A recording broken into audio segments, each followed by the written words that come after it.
আসসালামু আলাইকুম। সবাই কেমন আছেন? আশা করছি সবাই ভালো আছেন।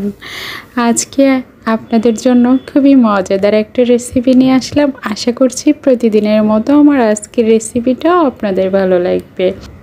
আজকে আমি চাল কুমড়ো দিয়ে গরুর মাংস রান্না করেছি। খুবই মজাদার এই কারিটা, সবার পছন্দের বাঙালিয়ানা রেসিপিতে এটা অনেক জনপ্রিয় একটা রেসিপি।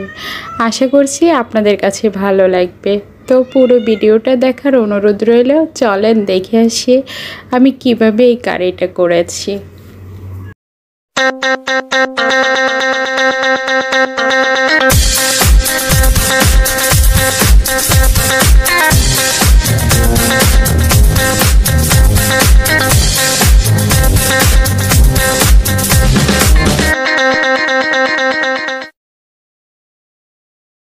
তো আমি এখানে গরুর মাংস নিয়েছি, আর এখানে অল্প কিছুটা আমি এখানে চাল কুমড়ো নিয়েছি। আমার যতটুকু প্রয়োজন আমি আমার প্রয়োজন মতো নিয়েছি।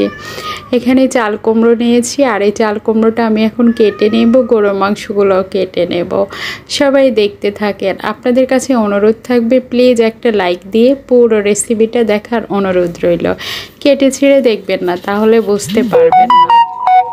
তো আমি এখানে চাল কুমড়োটা কেটে নিয়েছি, মাংসগুলো কেটে নিয়েছি। এখন আমি এখানে রান্না বসিয়ে দিলাম। তো আমি একটা প্রেসার কুকারে রান্না করব। তো আমি এখানে সরিষার তেল দিয়ে দিয়েছি। যতটুকু প্রয়োজন আপনারা আপনাদের পছন্দ মতো কম বেশি দিতে পারেন। আর এখানে কিছু গরম মশলা দিয়ে দেব। সরিষার তেলগুলো গরম হওয়ার পরে আমি এখানে দারুচিনি, লবঙ্গ, তেজপাতা, এলাচ, স্টার এনিস দিয়ে দিয়েছি।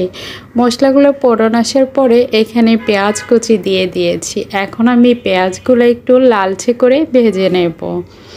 লালচে করে ভেজে নেব, এতে করে রান্নাটা অনেক টেস্টি হবে।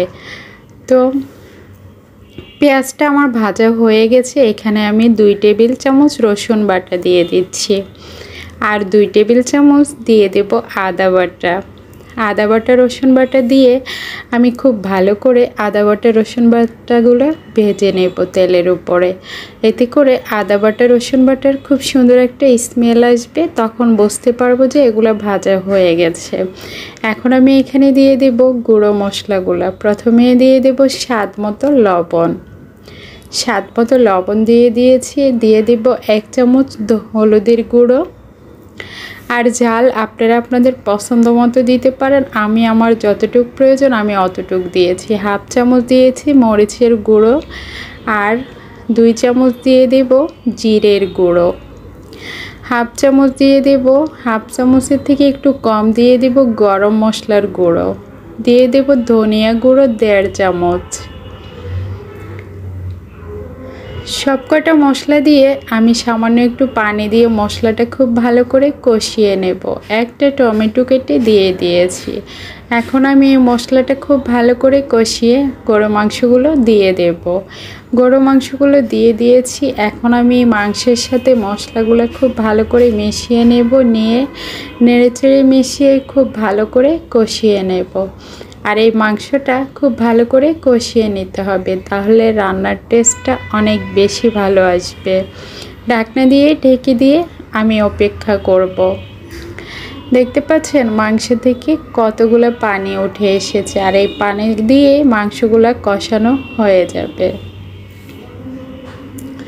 এভাবে বারবার নেড়ে চেড়ে মাংসগুলোকে একটু সময় নিয়ে কষিয়ে নিতে হবে। এতে করে মাংসের ভিতরে মশলাগুলো খুব ভালো করে ঢুকবে। তো আমি বারবার করে ঢাকনা উঠিয়ে নেড়ে চেড়ে মাংসগুলো কষিয়ে নিয়েছি। খুব সুন্দর একটা কালার এসেছে। আবার আমি ঢাকনা দিয়ে ঢেকে দেব। এই পর্যায়ে মাংসগুলো খুব ভালো করে কষানো হয়ে গেছে। এখন আমি এখানে চাল কুমড়োগুলো দিয়ে দিয়েছি। চাল কুমড়োগুলো দিয়ে আমি এখানে খুব ভালো করে নেড়ে চেড়ে মিশিয়ে দেব। খুব ভালো করে মিশিয়ে দেব, এতে করে চাল কুমড়োর ভিতরেও মশলাগুলো ভালো করে ঢুকে যাবে। প্রেসার কুকারে অনেকে রান্না করে মনে করেন যে প্রেসার কুকারে মশলা দিয়ে মেখে ঢাকনা লাগিয়ে দিলে হয়ে যাবে। না, আমি ওভাবেই রান্না করি না। আমি চেষ্টা করি নর্মাল পাতিলে যেভাবে মাংস কষিয়ে রান্না করি সেভাবে আমি সবসময় মাংস কষিয়ে রান্না করি, তারপরে আমি ঢাকনা লাগাই। যাই হোক, যার যেরকম পছন্দ। তো আমার রান্নাটা ফলো করে দেখতে পারেন, আশা করছি আপনাদের ভালো লাগবে।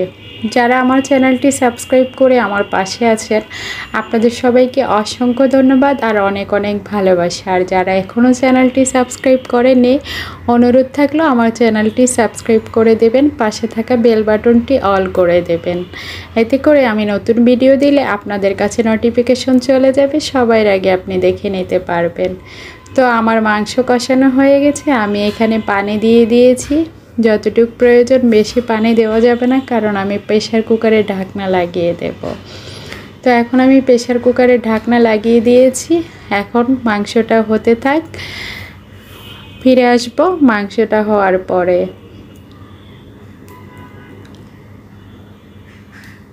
তো আমার মাংসটা হয়ে গেছে, দেখতে পাচ্ছেন মাশাআল্লাহ লুকিংটা কত সুন্দর এসেছে।